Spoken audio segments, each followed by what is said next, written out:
তো hello friends, রথের মেলার পার্ট 2 নিয়ে আবার চলে এসেছি। এখানে দেখো বন্ধুরা, বিভিন্ন হাতের কাজের প্রদর্শন রয়েছে, তার সাথে বিভিন্ন ধরনের মূর্তি রয়েছে। মা দুর্গা থেকে শুরু করে বিভিন্ন ধরনের ঠাকুরের মূর্তি রয়েছে। আর এগুলো সবই জলের পাইপগুলো কেটে তৈরি করেছে। এইখানে দেখো বন্ধুরা, খিচুড়ি খাওয়ানোর লাইন পড়েছে। আর এই লাইনের শেষে কি আছে দেখবে? দেখো, দেখাচ্ছি। প্রচণ্ড ছোচা একজন দাঁড়িয়ে আছে খিচুড়ি খাওয়ার অপেক্ষায়। বৃষ্টি পড়ছে আর মাথায় ব্যাগ নিয়ে দাঁড়িয়ে আছে এই যে সেই ব্যক্তি।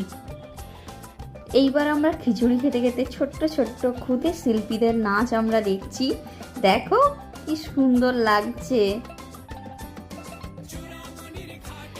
মেলায় সব থেকে যেটা আমার মন কেড়েছে সেটা হচ্ছে এই রং বেরঙের ক্রকারি স্টল। তো এখানে বিভিন্ন রকমের রং বেরঙের কাপ সাজানো হয়ে আছে। মনে হচ্ছে সবগুলো তুলে নিয়ে বাড়ি চলে আসি, তাই না? এই এই কাপগুলো খুবই অ্যাফোর্ডেবল প্রাইসে পাওয়া যাচ্ছে।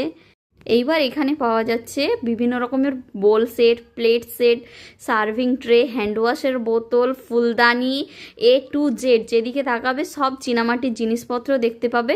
তো এই হচ্ছে আজকের ভিডিও। তো আই থিঙ্ক তোমাদের সবার ভালো লেগেছে। তো লাইক অ্যান্ড সাবস্ক্রাইব করে দিও আমার চ্যানেলকে। আর আগের দিন পার্ট 1 দেখিয়েছি, তো পার্ট 1টাও তোমরা নিচে লিঙ্ক ট্যাপ করে দেখে নিতে পারো। See you, tata.